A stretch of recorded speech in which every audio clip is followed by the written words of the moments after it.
मुंबईचं famous street food आज आपण तवा पुलाव बनवत आहोत. इथे 10 ते 12 काश्मीरी मिरच्या पाण्यामध्ये भिजवून घेतल्या आहेत. 10 ते 12 लसूण पाकळी, 2 इंच आलं, 6 ते 7 हिरव्या मिरच्या. पाणी न घालता मिक्सरला पेस्ट केले. त्याच्यामध्ये तेल आणि मीठ टाकले. ही तयार पेस्ट फ्रीजमध्ये महिनाभर टिकते. 2 वाटी तांदूळ स्वच्छ धुवून पाणी घालून अर्धा तास भिजत ठेवले. तुमच्या आवडीप्रमाणे भाज्या घ्यायच्या आहेत. डिटेल रेसिपी डिस्क्रिप्शन बॉक्समध्ये नक्की चेक करा. आता इथे 10 वाटी पाण्यामध्ये चवीप्रमाणे मीठ, हळद आणि तेल टाकले. भिजवलेला तांदूळ टाकला आहे.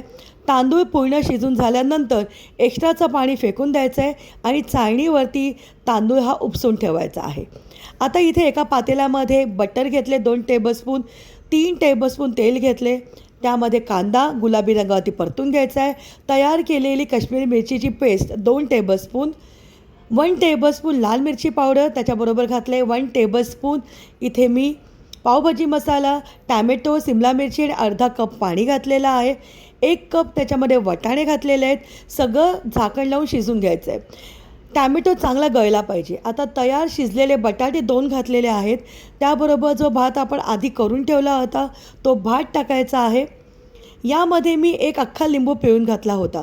लिंबाच्या जागी तुम्ही 1 टेबलस्पून आमचूर पावडर किंवा चाट मसालासुद्धा टाकू शकता. भरपूर कोथिंबीर टाकायची आहे. तयार झाला आहे तवा पुलाव.